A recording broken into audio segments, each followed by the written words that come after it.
There is no question in my mind that you failed this test. I am telling you the truth. So, was it an accident? Or are you a calculating monster who got pissed off because there was a breakup and you just decided she wasn't going to be with anybody else? So you were going to just kill her and dump her? She's gone. She's gone and you know it. I don't know she... You know she's gone. You can lie to me, but the evidence won't. You will lose the respect of your parents, your friends, everyone. But not before you destroy them, because they are going to defend you and everything that they worked hard for will get flushed down the toilet. You are a cold, calculating, brutal, serial-killing monster that strangled the life out of her, killed her, and callously dumped her body somewhere no one will ever find it. I swear, I did not take her. Yes, you did! And you know where she is, and you know what happened to her, so... I guess I'll wait for my lawyer. Hold on, what did you say? Yeah, I'll wait for my lawyer. Is that so? Yes, I want you to find her. I don't know where she is, but I want you to find her. Someone knocked on the door, and the police detective excused himself. The man in the chair brushed his head in desperation as he waited for the officer to come back. After a moment that felt like ages, the investigator came back with Nathan's lawyer and a young-looking man in a brown leather jacket and red sunglasses. They sat beside the defendant, and the police detective sat on the other side of the table. Listen, Mr. Shields. I know you must defend Nathan here, but let's be clear. I am a puzzle maker, and I will figure out what he did to her. A dissectologist. What did you say? A dissectologist. A person who's a puzzle enthusiast or a professional puzzler. A jigsaw puzzle solver. The police detective was dumbfounded in silence. If you were the one making the puzzle, or a puzzle maker, as you said, you would be a cruciverbalist. But I believe in our case that would be Nathan, if he is indeed guilty of what you are accusing him of, Mr. Fisher. And who the hell are you? My name is Daniel Reed, private detective.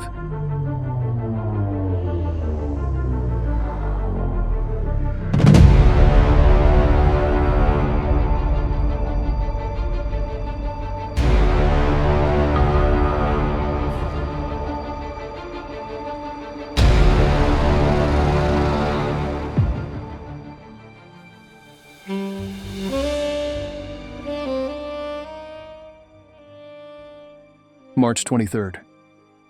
As I sit at my desk, the soft glow of the lamp casts long shadows across the room. I can't help but reflect on how I ended up here. A private eye, they call me. A gumshoe. A man who wades through the murky depths of human depravity for a living. How did it come to this? I recline on my chair and think back to the choices I've made, the paths I've taken. It all started with a serial killer case 2 years ago. The police were sure the wrong guy did it, the victim's fiancé. Of course, they were right to suspect him. Most murders are committed by loved ones. But in this case, something was amiss. Mr. Shields, the suspect's lawyer, was an old friend of mine from college. He was desperate and reached out to me after years without words. He said I had a keen eye for forensics from my days in med school, even though I never finished. He also reminded me that I've always exceeded in the college treasure hunts. He needed someone to do legwork he could not, and I was unemployed after leaving the army. In 3 days, I managed to prove the fiancé innocent. His car was full of trash. Soda cans, fast food wrappers, and more, but of one of the cans, as I shook it, I could hear something tumbling inside. I tore up the can and there were cigarette butts, ashes mixed with soda residue and a piece of paper. A receipt from a gas station on the other side of town. The paper was unusable as evidence. It was wet, and the print had faded, but it was enough for me to have the date and address. In the gas station, I had all I needed. A witness and a videotape that established an alibi. In 5 more, I uncovered the real culprit. The coroner grew tired of working with dead bodies and developed a sadistic taste of working in live ones. He was doing it for years, and was in a unique position to frame poor souls for the murders he committed. He was tougher to solve. We had become friendly since he tried to insert himself into my investigation under the pretense he would help me, showing me old cases and files. To remember we shared a beer gives me shivers to this day. Daniel reached for a pack of cigarettes on his desk, the comforting weight of the familiar brand reassuring his hand. It's become a ritual, this act of lighting up and letting the smoke fill the room. Some might call it a vice, but in this line of work, you take what comfort you can get. The detective flicked his lighter open and brought the flame to the tip of the cigarette, inhaling deeply as the nicotine rushed through his veins. As I sit here in the dimly lit confines of my office, the smoke from my cigarette curling lazily upwards. It's moments like these that make me forget, if only for a fleeting second, the ugliness that surrounds me.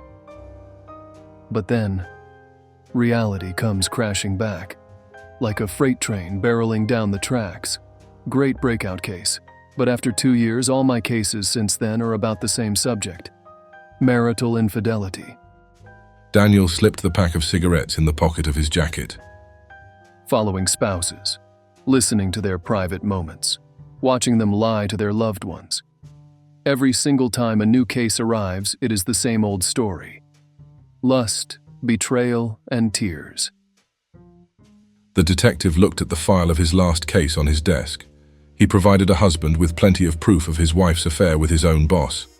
The client was having mixed feelings about confronting her, taking it to court for a divorce, or simply letting it all go and continuing his happy marriage. Well, it was out of the detective's hands now. His job was complete. With a sigh, Daniel stood up and started preparing some coffee for himself. As he took a sip, enjoying the rich flavor of the beverage, the doorbell rang. 2 people were standing outside. Daniel admitted both into his office. They were an elderly couple. He sat across from them, waiting for another infidelity case. But a detail caught his attention. There was something inside their eyes. Grief. The couple told Daniel Reed about the death of their daughter, Sarah O'Connor. Their story began on a stormy night when the residents of a nearby metropolis, Dredford, awoke to find a gruesome sight: the lifeless body of their daughter, her neck brutally punctured. Panic spread through the city like wildfire as the residents speculated about the existence of the supernatural. They pleaded with him to investigate her murder and knew all about his breakout case. The elderly couple had seen it in the newspaper 2 years ago, and they were sure he was the man for the job. The police had closed the case with no suspects. The old man put a case file over Daniel Reed's desk and with trembling hands turned it to face the detective. I reached for the file on my desk, flipping through the pages with a sense of detachment. The details blur together, a jumble of names and dates that mean nothing to me now. It's just another job, another paycheck to keep the lights on. But as I stared at the photographs of the crime scene, something stirs inside me. A flicker of curiosity, a spark of interest that I thought had long since been extinguished. Maybe it's just the stubborn refusal to let go of the past. But for the first time in a long time, I feel alive. He took another cigarette and studied the case. The smoke filled his lungs, bitter and acrid, but strangely comforting.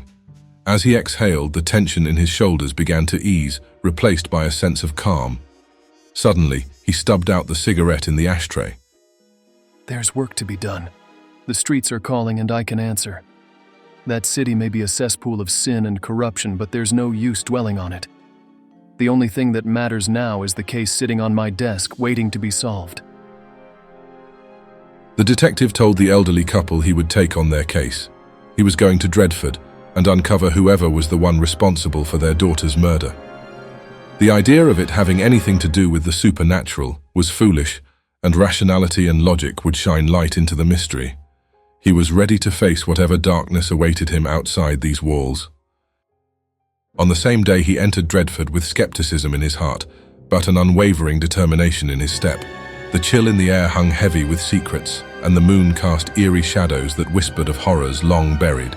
He knew that to uncover the truth, he must confront the darkest corners of this enigmatic and decadent town. Daniel would need to stay in the city while his investigation was underway, so he rented a room at the One Night Stand, a gloomy motel. He sat in his room and flicked open the folder containing the coroner's report. As he scanned the details, his brow furrowed deeper with each passing line. The victim, a woman in her mid-20s, her life extinguished by a brutal act of violence.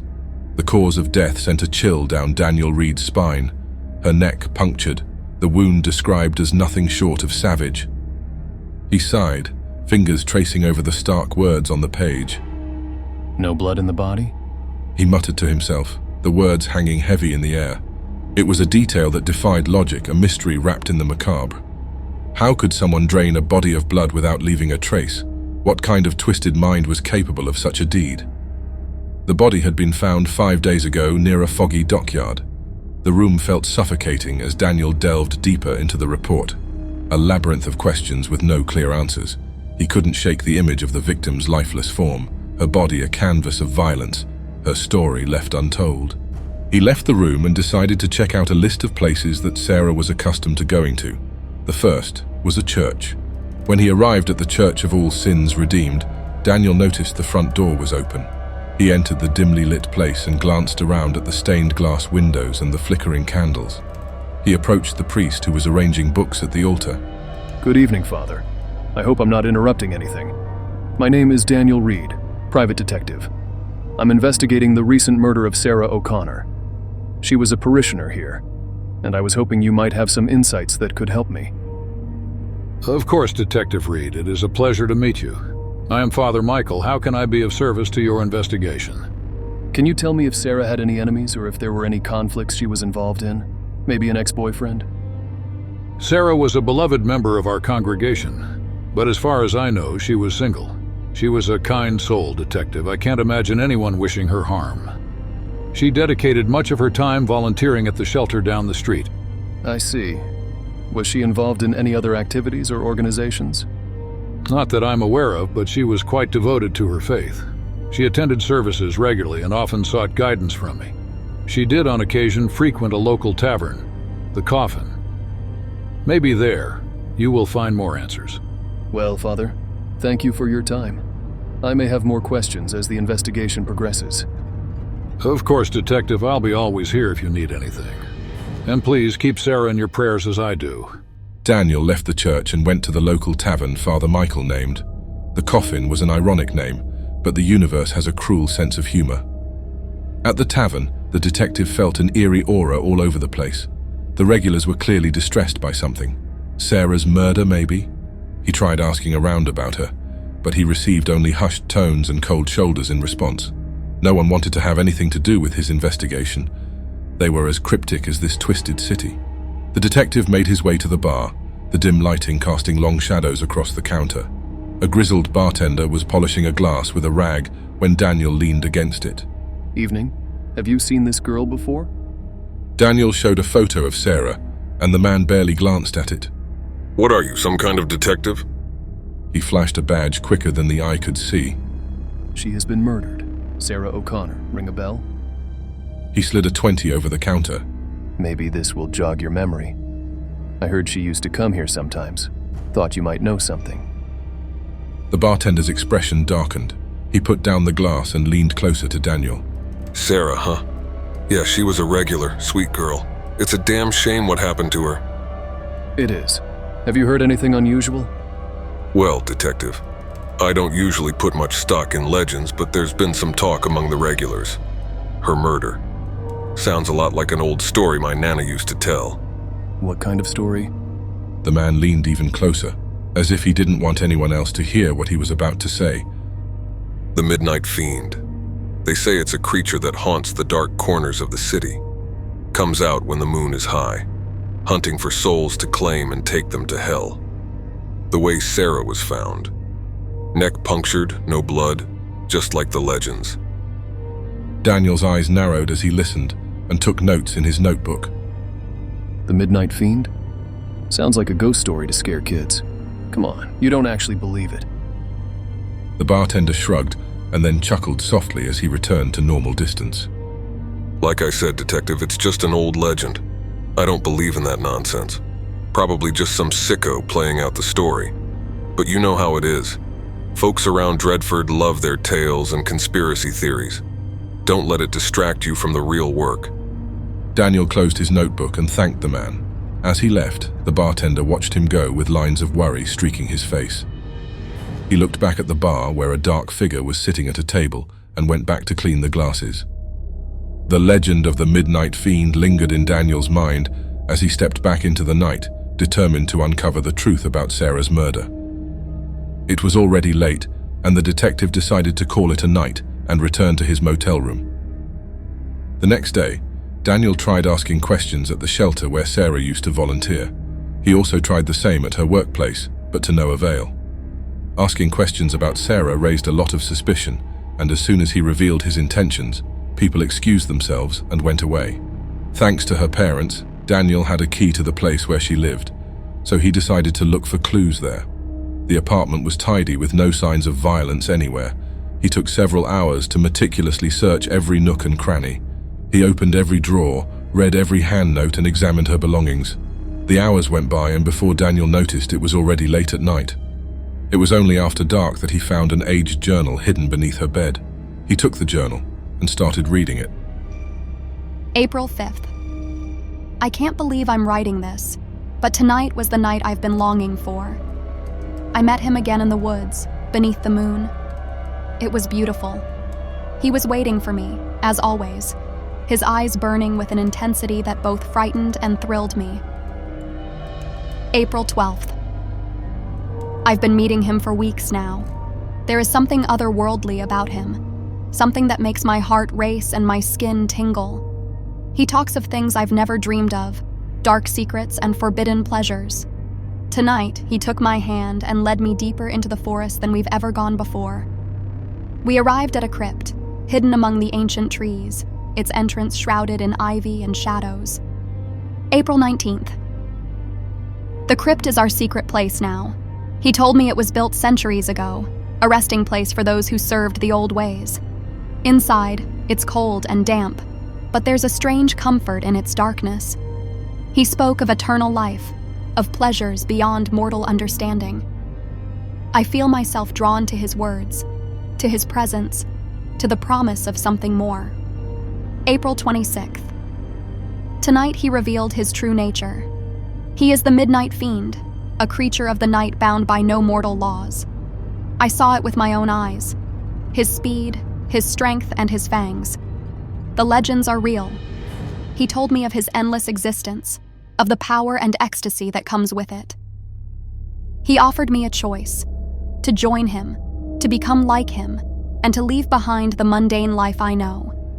He promised eternal life, beauty, and pleasure beyond anything I could imagine. All I had to do was submit to him, to his dark gifts.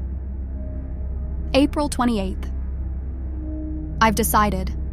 Tomorrow night I will go to the crypt and give myself to him. I can't resist the allure of his promises any longer. He has shown me a world beyond my wildest dreams, a world of darkness and delight. I will leave this life behind and step into the shadows with him. I know the way now, the path through the woods. I have made a map, and I hope he is pleased by my surprise visit to him with my answer. This is my final entry.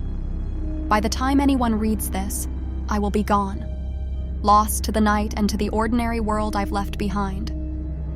Do not search for me. My fate is sealed, my choice made. Accompanying the journal, Daniel found notes and directions pointing to somewhere inside the forest. The journey also documented her pursuits into understanding what the Midnight Fiend was. Sarah was convinced that he could only survive on the blood she let him take from her. It made her weak, but it was a small price to pay to become what he was, to transcend life and death. The detective was exhausted when he finally finished reading. The sun was almost rising, ready to chase away the darkness of Dreadford. To his surprise, he started to consider the most improbable. Not only the Midnight Fiend was real, but he was a vampire, preying on innocent souls for their blood to live forever. How could Daniel even consider something like this? He was a man of rationality and logic. He didn't believe in the supernatural. Either Sarah was going mad, or he was. This goddamn city was having an effect on him. Its cryptic townsfolk, its legends, its darkness ridden with crime and degeneracy. Yet, when you have eliminated the impossible, whatever remains, however improbable, must be the truth, as a great detective before him once said. On the way to the motel, Daniel stopped at the library. When he got there, it had just opened for business. He felt tired and sweaty, but he knew he had to press on. Inside, he looked for the section on folklore and found The Land Beyond the Forest by Emily Gerard. And there he found: Since every person killed by a Nosferatu becomes likewise a vampire after death, and will continue to suck the blood of other innocent persons till the spirit has been exorcised by opening the grave of the suspected person, and driving a stake through the corpse. Was he going mad? Not once in his life he ever thought he would consider such a possibility. He felt more and more detached from reality. As he walked through the streets, the faces of its denizens were ugly and evil. They laughed and talked in hushed tones around him. He felt he was reaching his wit's end, but he was determined to see this through. Was it a vampire? Was it just another serial killer playing games? It didn't matter anymore. Tonight, he would visit the crypt and put an end to it. He finally reached his motel room and collapsed into feverish dreams that tormented his mind with visions of Sarah, the city, and creatures of the night, whose existence should never be revealed to the common man. As he woke up again at night, all Daniel could think about was the contents of the journal. The pieces of the puzzle began to fall into place. He passed by the church and filled a bottle with holy water under the gaze of Father Michael and followed the directions noted in the journal, leaving the urban sprawl behind. He ventured into the heart of the forest, armed with a stake and his vial of holy water, determined to confront the horror that lurked within. Daniel discovered that the woods concealed an ancient crypt, shrouded in darkness. Inside the crypt, he encountered a figure draped in shadows, a creature of the night with crimson eyes and a chilling smile. The vampire, however, was not the mysterious outsider Daniel had expected. It was none other than Father Michael, a pillar of the community. Father Michael, you are the Midnight Fiend? How could you do this? Ah, Mr. Reed. So good of you to join me in my humble abode. As for your question, my dear boy, it's quite simple, really. You mortals are such fascinating creatures, so easily betrayed by your base desires. Daniel shook his head in disbelief. But you are a priest, a man of God. How could you betray your vows, your community? I am so much more than just a priest. I am a creature of the night, Mr. Reed, a Nosferatu. And I have walked around Dreadford for more than a century and will continue walking for many yet to come. While the people here are desperate, craving for salvation and redemption, I offered Sarah something far more tantalizing: eternal life. Daniel felt anger. He raised his stake on one hand and the vial of holy water on the other, even though he didn't have much hope that the water would be useful. After all, the vampire was a priest. You have been preying on innocent people, manipulating them for your own twisted desires.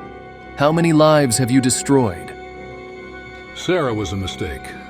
They come and go, but I remain eternal. What does it matter in the grand scheme of things? Sarah mattered. To her parents, to me. You may think that you are above the law, but I'll see to it that you meet justice. Dreadford deserves better than to be ruled by fear and darkness. Mr. Reed, you truly are a naive soul. But by all means, do try to stop me. It will make it all the more exhilarating. As the final showdown between detective and vampire unfolded, Daniel's heart raced with fear and determination. But in a cruel twist of fate, Father Michael proved to be too powerful. With a lightning-fast strike, the vampire overpowered Daniel, incapacitating him. You meddled in affairs that you cannot comprehend, Mr. Reed. Let this be a lesson for men who believe they can slay gods. They can't. Now, before you depart, let's teach you another lesson.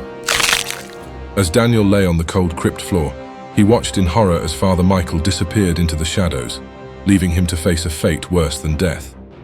The vampire had won, and Daniel's lifeblood seeped into the ancient stones, sealing his fate. So this is how it ends. Not with a bang, but with a whimper.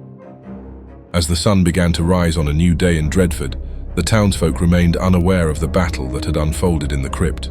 The horrors of the past were not put to rest, and the vampire, Father Michael, lived on to continue his reign of terror, hidden among the unsuspecting faces of the town. Private Detective Daniel Reed had given his life to solve the murder mystery, but in the end, he had become a victim of the eternal shadows that loomed over Dreadford.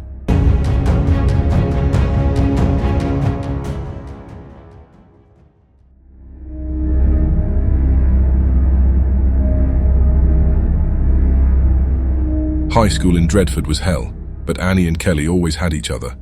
They spent most of their time together. They met for the first time during chess club.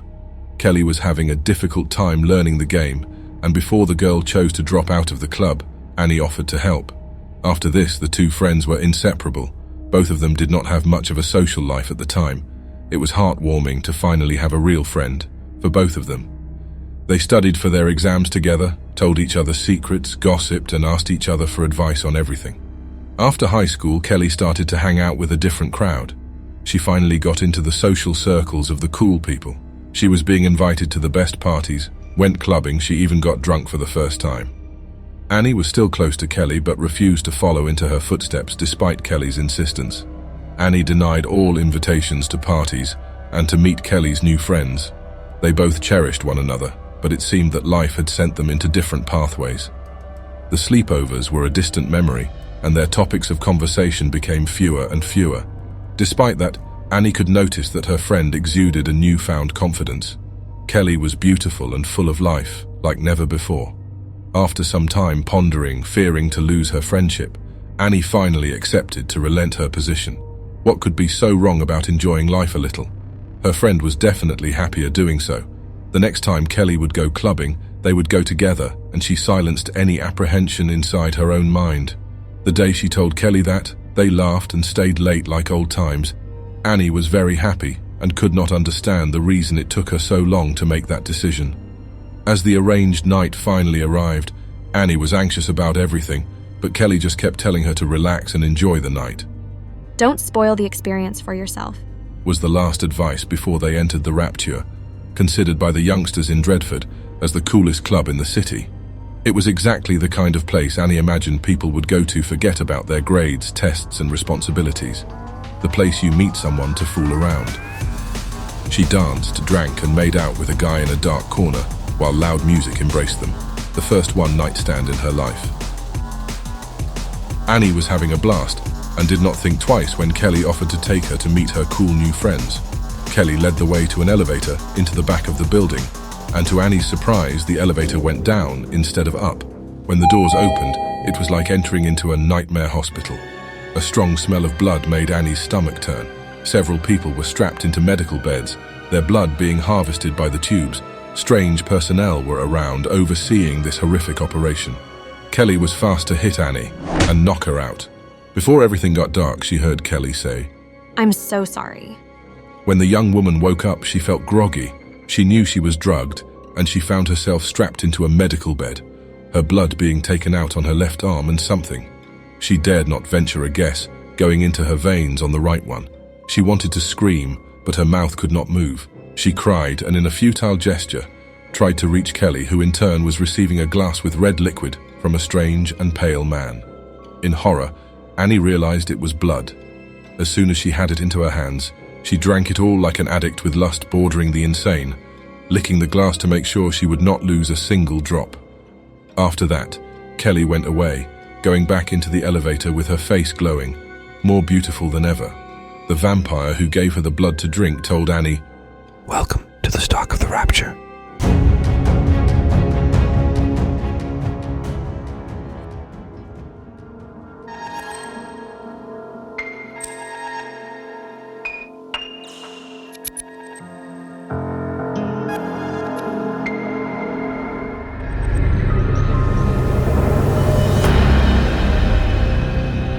Tom Bridges had a good life. His father always told him to find happiness in little things, and Tom carried this lesson to the heart. He married his childhood sweetheart and had a beautiful son. He loved going out with his wife and kid during any of Dredford's festivities and having a good time. Shortly after his engagement, he started a small construction firm. At first, things went smoothly. He got some nice contracts and his firm saw surprisingly good growth. Of course, it all required a lot of hard work, but Tom was always ready to, as his father said, solve problems, give solutions, and in the end, he liked to think it paid off. He was well regarded by his employees and managed to build a good team, the best construction crew in town. It was not easy to stay on this team. You could learn the ropes on the job, but you had to be a good team player. Tom only wanted people who were ready to work as hard as him and give it all. Of course, things would not go easy forever. Tom's construction firm started having trouble after he refused a crooked politician's offer. The man did not take well being denied, and Tom was thrust into hard times with the retaliation that ensued. The firm shrunk a lot, and Tom was left with a skeleton crew. No problem. He liked to think he was doing what is right, as his father always said, solve problems, give solutions. Tom would not allow such a crisis to derail his happiness and his duty to put bread on the table for his family. To look at things from the positive side, this crew was the best and most dedicated. He knew he could turn the tide around once more. The opportunity came when the expansion of the sewers had a series of problems and the company responsible refused to continue. Tom's firm signed the deal and immediately got into the job. They worked late hours and everyone was doing the work of 2 people, but at least they found the solution to the problems the firm faced and the pay was very good. 1 week after the job started, Tom didn't remember a single night that he didn't work until late hours. He thought about the next time he would take his son and wife out while he enjoyed a coffee break. Suddenly the light went out. He could hear the voices of his crew in the dark, frustrated with a malfunctioning fuse, and the damn thing was deep into the old sewer tunnel. Since he was having a break, Tom immediately volunteered to go repair it. One of his mates told him that the manual left behind by the previous team told that when this happened, the fuse should only be repaired the next morning. Tom thought it ridiculous. He would not waste the remaining hours of work tonight because of a bizarre manual. So he took up a flashlight, his tools, and into the old sewers he went. As he advanced into darkness, he heard strange noises coming from deep into the tunnels. He searched with the flashlight, but nothing was amiss. Tom continued to the underground power room, but the noises started and stopped again and again. When he was at the door of his destination, he heard a commotion coming from inside. The power room was a mess and had a smell of burning flesh. The fuse box was smashed with electricity cackling soundly.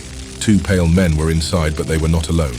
They fought desperately against creatures shrouded in darkness. One of the creatures fell back wounded, but the man could not rejoice for long because he was grabbed from behind and pulled out of the light, coming from Tom's flashlight. No! No!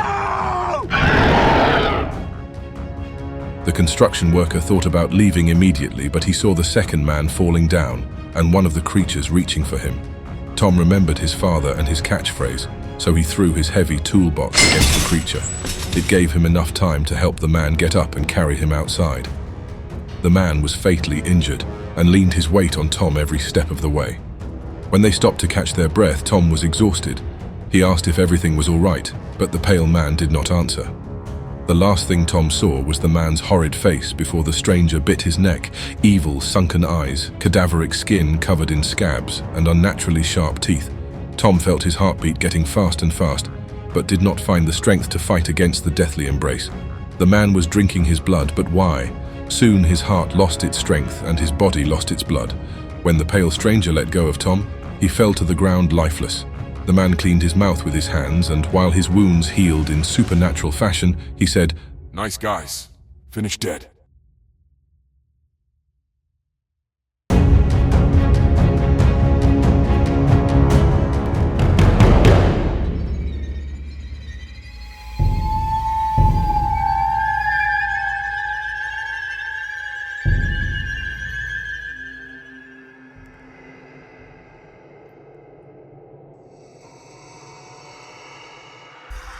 Once upon a time in the eerie countryside of Dredford, a man named Jacob found himself in dire straits after an unfortunate screw-up in his last job. He had been desperately searching for employment, and one lucky day, he stumbled upon a peculiar job offer that seemed too good to be true. The ad read, "Farmhand wanted, generous pay, room and board included." With nothing to lose, Jacob decided to apply. Upon arrival at the remote, fog-enshrouded farm, Jacob was greeted by a tall, stoic farmer named Elijah. His unsettling grey eyes and unnaturally pale complexion sent a shiver down Jacob's spine, but he brushed it off as mere eccentricity. Elijah ushered him into a small cottage at the edge of the property, promising him a comfortable place to stay for a good long time. The day after his admittance, a young Navajo woman came to the farm. Jacob could hear Elijah and her arguing. Their voices were distant but loud enough for him to know it was happening. You can't continue with this, Elijah. It's destroying us. She tried telling him and the other farmhands to leave, and this got Elijah exasperated and he shooed her away. As the days passed, Jacob began to notice some odd occurrences. His fellow farmhands seemed to vanish mysteriously, one by one, without a trace. Each disappearance was preceded by a haunting, mournful melody that seemed to drift through the night air. Unable to shake off his unease, Jacob decided to investigate. Late one moonless night, Jacob cautiously followed the eerie tune. He noticed a gathering of crows perched on nearby trees and rats lurking in the shadows, their beady eyes fixed upon him. Their presence felt uncanny. He sensed that these creatures were spying on him, but to whom he did not know. Eventually, he was led to a dark clearing in the middle of the farm. To his astonishment, the ground before him split open, and Elijah emerged, seemingly supernaturally. It was a chilling and horrific sight. Fear gripped Jacob's heart as he realized the true nature of the farm and its sinister owner. He had discovered that Elijah was a vampire, a creature of the night, and the source of the haunting melody that had lured him into this nightmare. Jacob tried running, but Elijah laughed. Look around you. There is nowhere you can run. The man took a second to do as the vampire said. They were in the middle of nowhere. No one would hear him, and they were far from any help. He tried running, but every turn he took, there was Elijah waiting for him. He sensed the vampire was toying with him, hunting ever closer. In a desperate bid for survival, Jacob reached for a piece of wood that resembles a stake that laid on the ground. With trembling hands, he lunged at Elijah, aiming for the vampire's heart.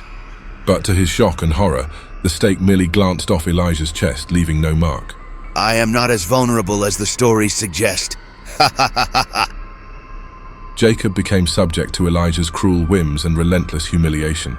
He kept Jacob in a state of perpetual exhaustion, feeding on his blood just enough to keep him alive, yet weakened.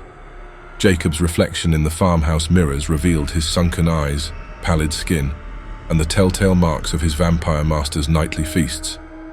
The mournful howling of the wind through the barren trees seemed to echo his hopelessness, a chilling reminder of the harvest of the damned that had claimed him as its unwilling victim. And all the while, the creatures of the night watched and whispered to their unholy master. The world outside moved on, oblivious to the horror that unfolded on that accursed farm. Jacob's story was one of tragedy, but the world would never hear it.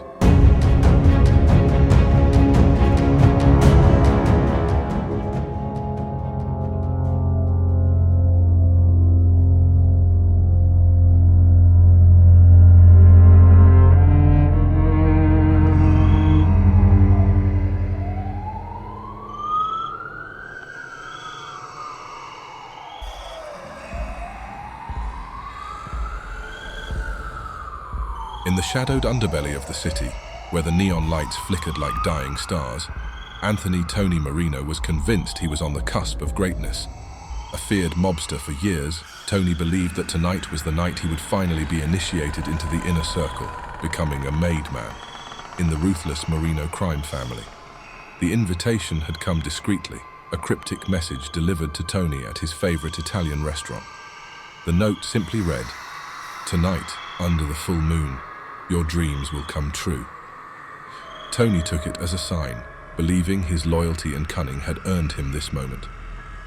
As the moon ascended to its zenith, Tony arrived at a clandestine meeting spot in the heart of the city. The night air was thick with tension as he stepped into a dimly lit room. The walls were adorned with eerie symbols, and the flickering candles cast long, dancing shadows.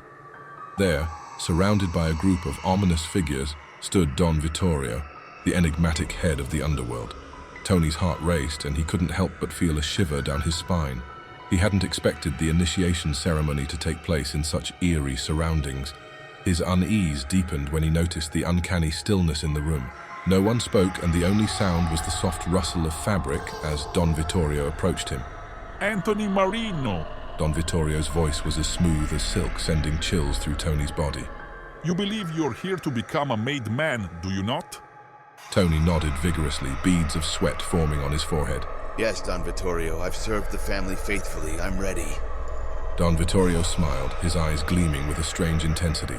Tonight, my dear Tony, you will indeed become something special. As the room plunged into darkness, Tony's heart pounded like a drum, and he strained to see in the pitch-black room. Then he heard it, a faint, eerie hissing sound like a serpent in the night. Suddenly, the room was illuminated by a burst of red light. Tony's eyes widened in shock as he realized that Don Vittorio's appearance had changed dramatically. His once human features had morphed into something monstrous.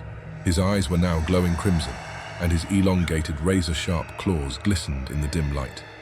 Before Tony could react, the other figures in the room also revealed their true nature, transforming into vampires with glowing red eyes and deadly claws. They closed in on Tony, their hunger palpable. In a swift, coordinated motion, they overpowered him. Tony struggled, but his strength waned as he felt his life force draining away.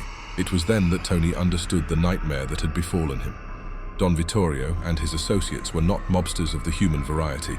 They were vampires preying on the unsuspecting members of the criminal underworld. His initiation had turned into a macabre ritual, and Tony's life was spiraling into an abyss of terror. As the last vestiges of life left him, Tony could only watch in helpless terror as Don Vittorio leaned in and sank his fangs into Tony's neck. The room was filled with Tony's agonized screams, which eventually faded to a haunting silence. Under the full moon, Anthony Marino's dreams did come true, but not in the way he had imagined. He had indeed become something special that night, a victim of his masters. His life force drained away and Tony breathed his last, a life of crime and darkness ending in the most horrific way imaginable.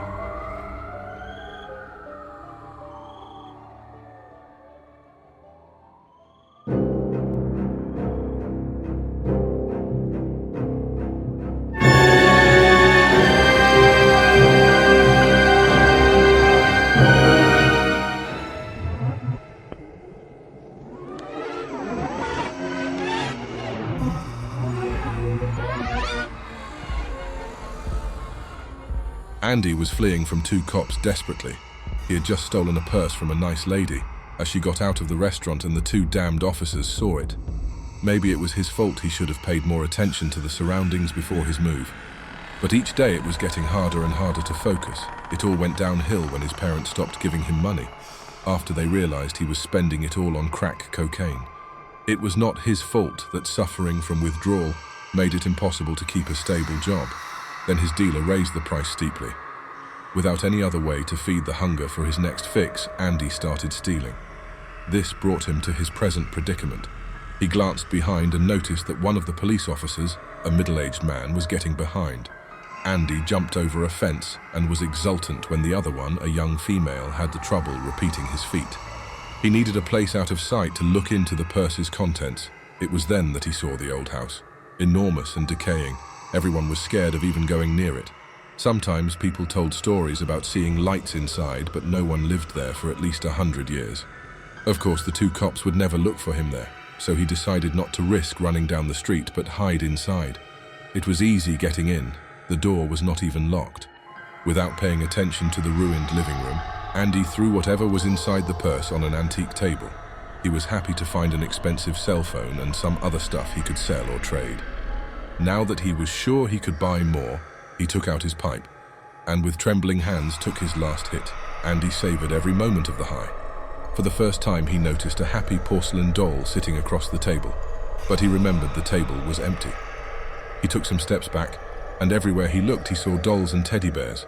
They were atop a cabinet and on each shelf, sitting on comfy chairs and on each step of the stairs, going into the second floor. He rubbed his eyes, but they were all still there. He noticed that the room was lavishly decorated like some fancy old people's home he saw on the internet. He always wanted to get inside one of these. Andy started to walk into the corridors and rooms, and all of them were the same. Bright, stuffed with dolls and exuberant. It smelled like cotton candy and popcorn. Suddenly he felt a ringing sound vibrating in his mind and stumbled upon a toy that he could recollect from his most cherished memories. A puppet that was all the rage in Dredford around 15 years ago. Andy remembered how he was happy when his parents bought him one. He felt sad that they fell out. It was a mistake. He put the puppet back in its place and decided to go home. To his dismay, Andy could not find the way out of the house. The beautiful corridors seemed to be a maze and no rooms had windows. He found only dolls everywhere he looked. They were all happy and smiling. The bedrooms were exquisite, but he only wanted to get out. He stopped when he saw a big old painting of a happy family. They were probably the people who lived here, and this made him miss his parents even more. An eerie red light started coming down the stairs from somewhere on the second floor. Without any alternative, Andy decided to follow it. While he went up, he felt a strong pain in his left eye. Following the light only made it worse. By the end of the stairs, he was engulfed by the red light and searing pain came from his eyes. It was unbearable. Andy wanted to scream. Even closing his eyes or turning away from the light didn't help to diminish it. The ringing sound stopped, and he heard a little girl laughing happily. When Andy was about to pass out from the pain, he found himself strapped to an old surgical table. A pale young girl, no older than 7 or 8, was standing on a chair right next to the table and holding old and rusty medical tools. Her attention was focused into an eyeball stuck into one of these tools while she smiled with glee. To his horror, as his senses cleared, he realized it was his eye. He screamed at the bottom of his lungs. This caught the child's attention. Your eyes looking into them makes me want to have them both, said the little girl with a smile. Now be quiet and do not disturb me while I practice. The bound man screamed again, louder, mixing pain and terror. The little vampire jumped off the chair next to him and moved to the other side of the room. Andy turned his head, and for the first time he noticed that the strange procedure he was taking part in had an audience. Old rotten dolls were sitting everywhere, mixed together with ruined teddy bears. To his despair, amid all the toys, two people sat beside each other, the two cops that were after him. They both had bloody, empty eye sockets. They were not screaming, but appeared to be in shock, mouths agape. The girl climbed up a chair next to them and drank their blood. When satisfied, she returned to Andy and climbed up the chair right next to him. Andy asked for mercy and begged to no avail. He would rather die, but the girl would not listen. Why the rush? Everyone will have his day to die, answered the little girl joyfully while she took an old, dirty medical tool and approached his right eye. Andy started hearing the ringing sound vibrating inside his mind again, and he was happy but did not know why. He saw his favorite model car inside a glass cabinet surrounded by nice, beautiful dolls. It brought him good memories of his childhood. If only his right eye would stop hurting.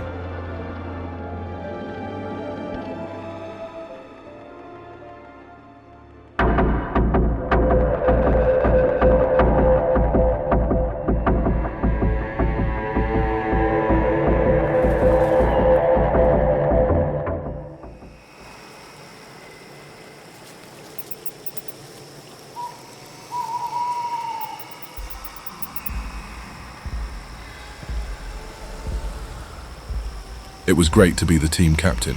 Steve Carter loved two things, being challenged and being the star. He was the best player on Dreadford's Vampires, the football team. The fans of the team were crazy about him. The cheerleaders loved him. And his mates considered Steve a role model. Of course, he was always ready and willing to support any of his fellows no matter what lay ahead. During a particularly cold night after the game, Steve was at a celebration party when he was approached by a beautiful young woman named Ava. She congratulated him on winning the game and offered him a beer, and he accepted. They talked for a long time about college and the future. She was very intense but also very interesting. She spoke many languages, knew a lot about history, and was thinking about getting her degree in astronomy. She has been fascinated by the stars and the cosmos since she was a little girl. They talked about how the cosmos can influence our future, and she knew Steve would have a great one. She kissed him, and it was the best kiss he had ever had. Before leaving, she told him the next day she and her friends would have a gathering at Mark Anthony Park, and that he should show up. Steve was there at the park at the appointed hour. He met Ava and was introduced to her friends, all women. They talked for a little while in the forest. It was spooky and eerie at times, but the girls were fun. When the moon was at its peak, Ava approached Steve and kissed him, and soon all of them came from all sides at him, kissing him as well. When he displayed any concern, she assured him he would feel pleasure beyond anything he had ever imagined. He just had to give in, and he did. From the darkness, individuals emerged enshrouded by heavy and thick hooded cloaks, their features obscured in the dim light. They approached and formed a circle around Steve and the girls. But Steve could not notice, as if he was bewitched. He was intensely absorbed as the witches took turns with him, writhing in ecstasy. Soon a deep chanting started by the cloaked individuals. Their leader lowered her hood, revealing a very old witch. While this took place, the old crone just watched silently. As Steve was covered in sweat and dirt, the chorus of chanting voices raised more and more intensely. The witches started dancing and more voices joined into one. He felt a numbness spread through his body, and for his surprise, none of his limbs answered to his will. His arms and legs refused to move. Before he could understand what was happening, the old hag approached him, holding a chalice. She entrusted the chalice to the girl who invited him yesterday while she stood nearby. Steve could only watch as the old woman approached her face, and slowly her teeth became fangs. Her eyes were terrifying. Betrayed by his body that refused to move, Steve could not defend himself as she drank his blood. After each sip, she would stop and drop some blood from her wrists into the chalice. Each of the witches took turns drinking from the gift their leader offered and waited anxiously while the vampire crone drank from him.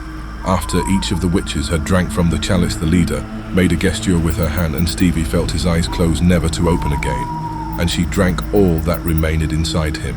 As soon as she had finished her meal, the old witch turned away from the football player and walked back into the shadows. After a while, she reached a sinister cottage. Inside, she took an old telephone and made a call. She spoke with authority, even if her voice betrayed a disturbing decrepitude. As soon as a male voice answered on the other side, she spoke. Arthur, my son, the Order has a mission for your daughter.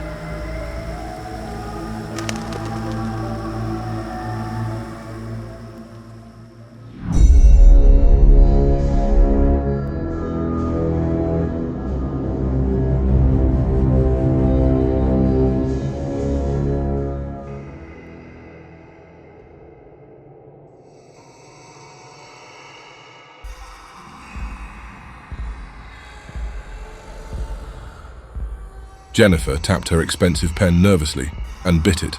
She looked at the screen of her laptop and it made her remember some of her cases and how far she had come. She started as an intern in the firm, and now she would be interviewed to be partner at Holloway & Bergman Attorneys at Law, the top firm in town. She sacrificed so much, but it was all worth it.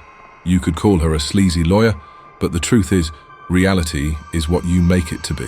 You cannot waste time with technicalities. Court is a game, and she plays to win. Fudge some numbers for a client. At first it made her queasy until it didn't. She would never bribe officers, she sent them to Cabo for vacation. She did never intimidate a witness, she told them what was better for their own self-interest. After all, no one wants to live in a world of hurt. She learnt with the best of the best. Jacob Holloway was a mentor and taught her everything she knew, and he trusted her. She picked up the mail, took his clothes to the dry cleaning, and shopped for gifts. Anything he needed, she was one phone call away, day or night, especially at night. And here she was, sitting in the waiting room of his office, eager to be called in. She looked at the laptop screen again and saw the time, 1:15 midnight. It did not bother her, the late nights at the office. She wanted to be a career woman, and late nights came with the job description. Better than cleaning diapers like her married girlfriends had to do. They were checking milk temperature, and she would check the age of a fine whiskey by the time she was done. Tonight, everything would change. Tonight, she would become one of the bosses.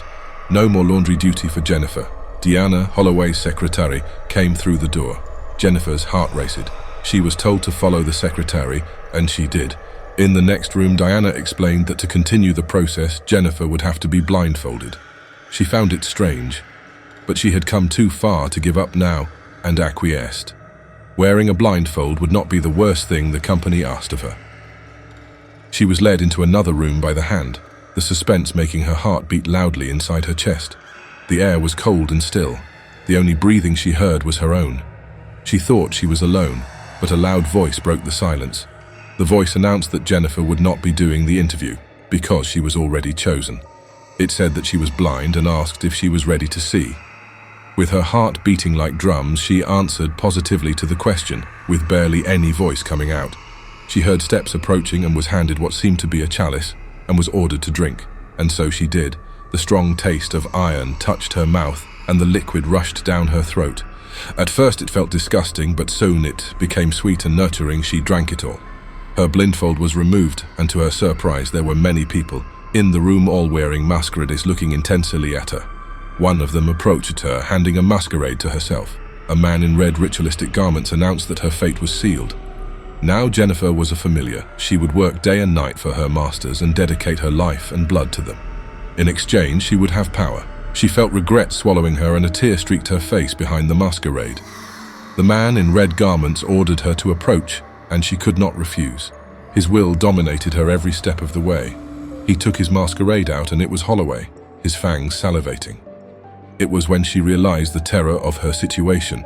Her mentor and now master was a vampire. She wanted to run, she wanted to scream, but could not. His powerful will commanded her. When she gave her last step, she felt her neck being bitten from behind.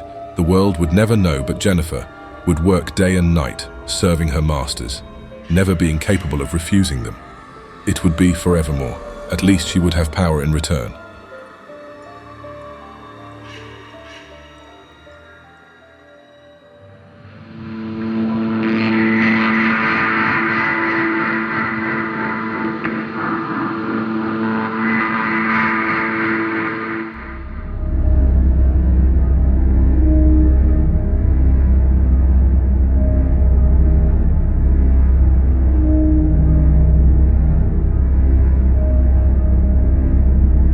Dr. Julio Ataide graduated with top honors from university and rose through the ranks of the top Brazilian oil company.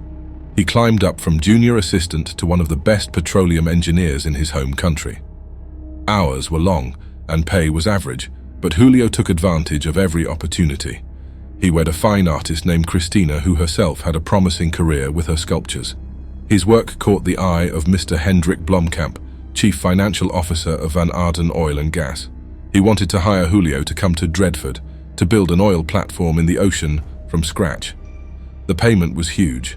He was assured that this job was only the prelude to further opportunities, and his new employer would take care of the relocation expenses.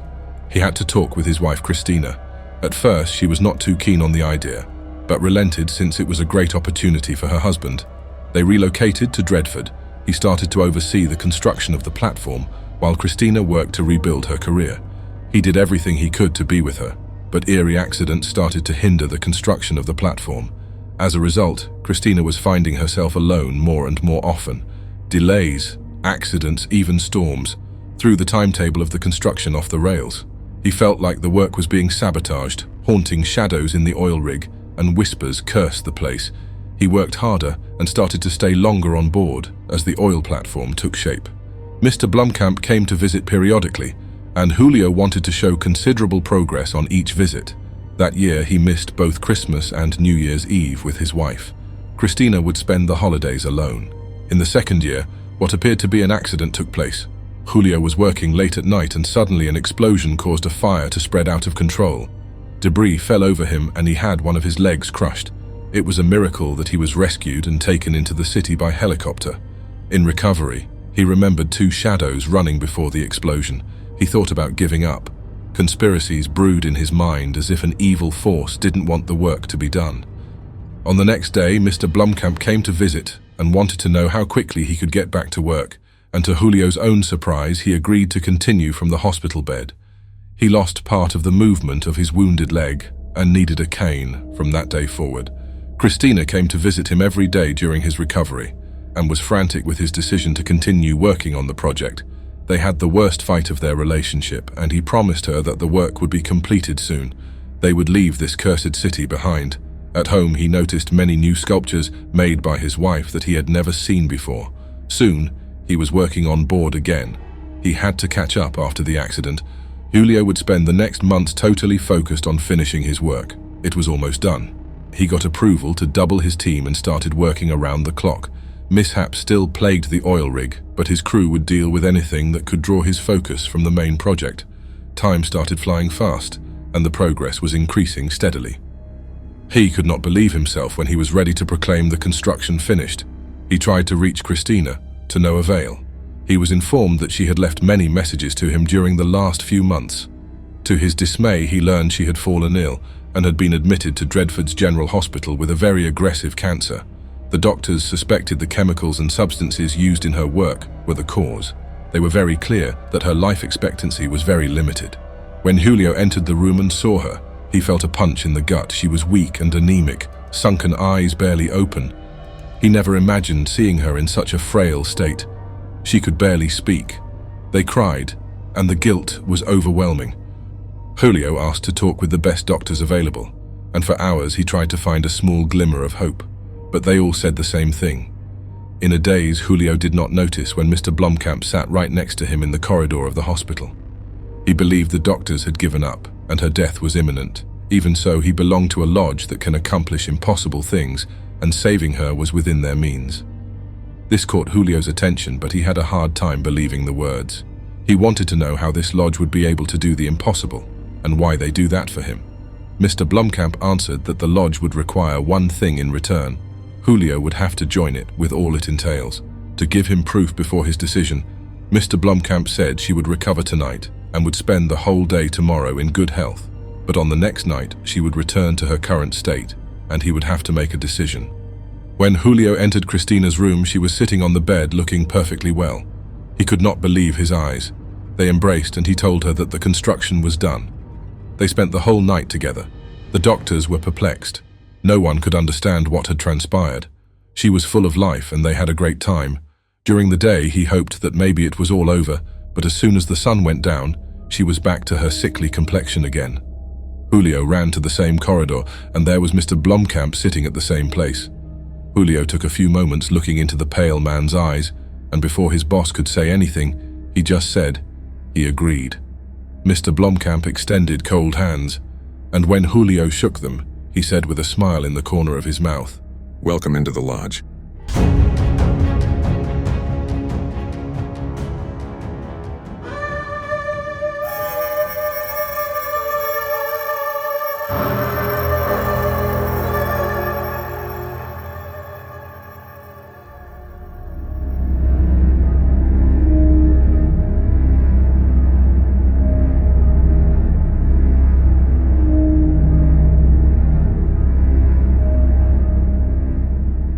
Daniel Reed gave another step in the direction of the amphitheater.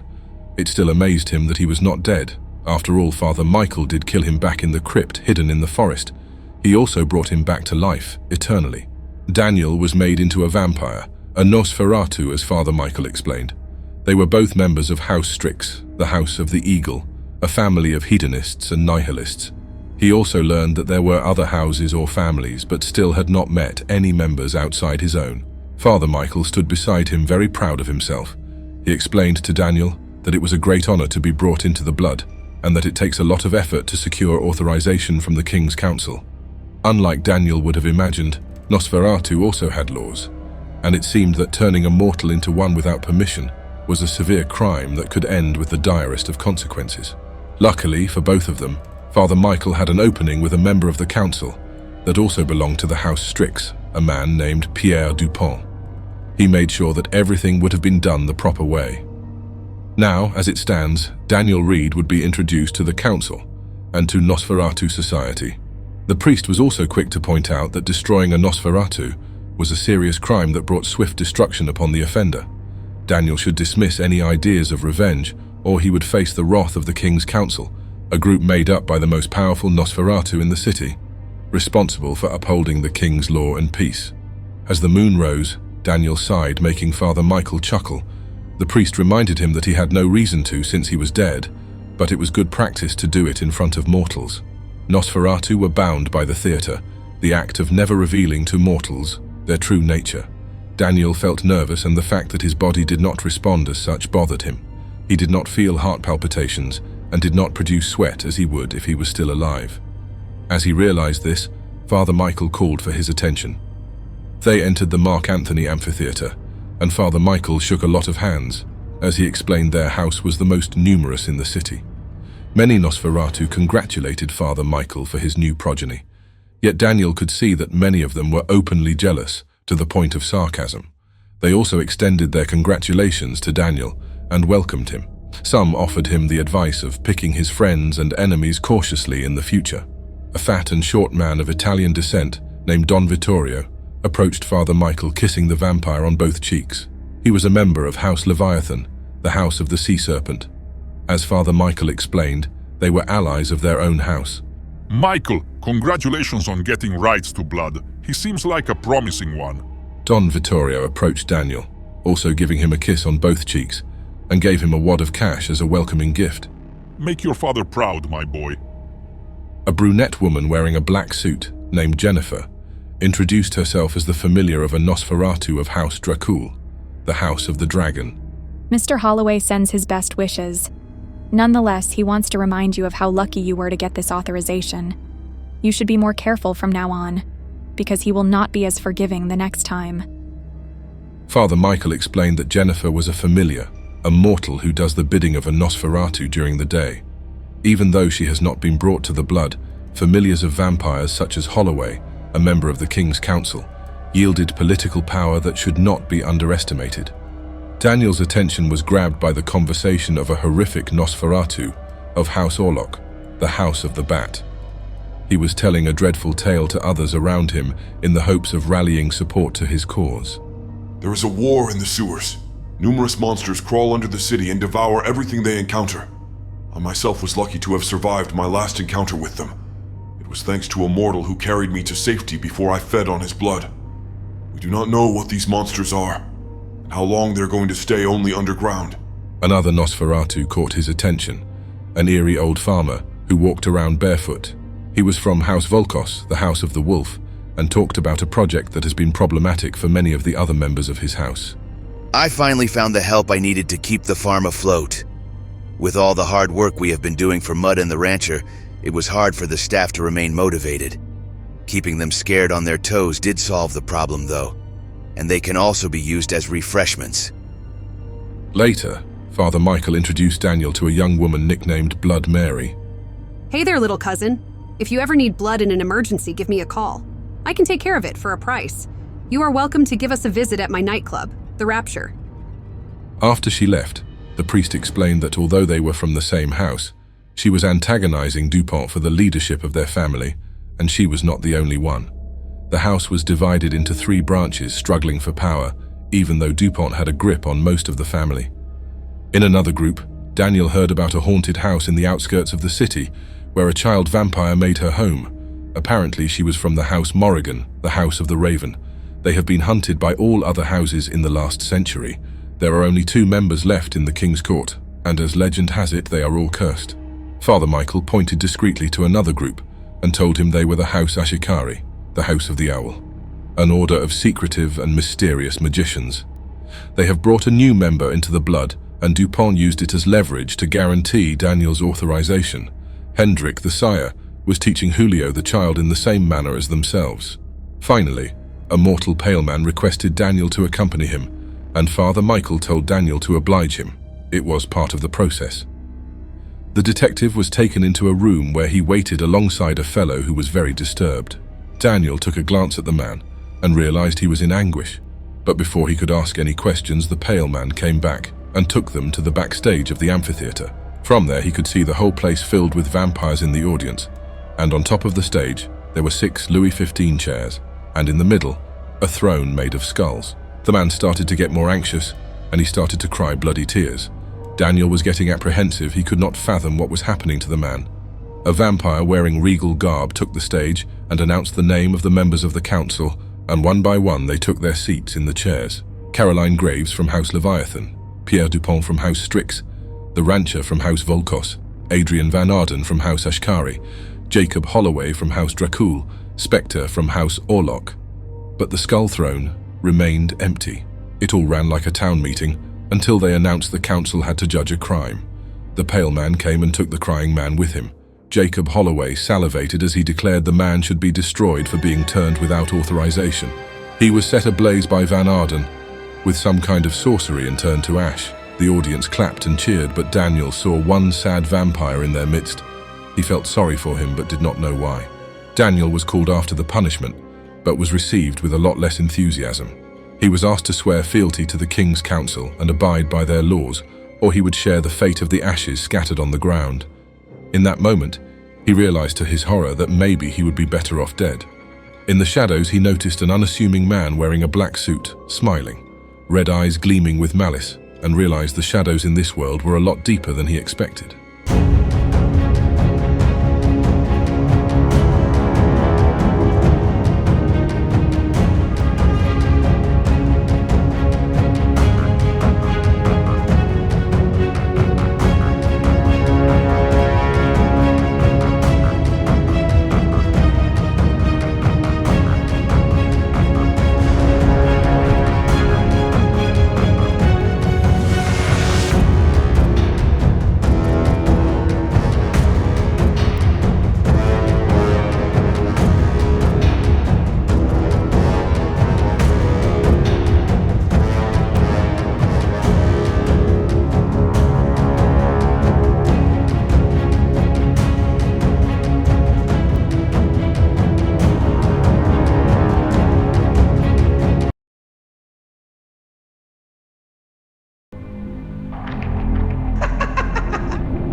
Dreadford is a city ruled by vampires who live in its shadows. These vampires struggle for power, and 2 shades of darkness rise from this conflict. The court, which is filled by vampires who try their best to keep in touch with their human side, and the tower, which embraces the monster inside. In the dark, these 2 factions battle in secret wars for territory, blood, and gold. In the last century, the tower has been neutered by a weak leadership, and so the court holds most of the power in the city. But rumors of a new leader have sprung. and it seems they are ready for another battle.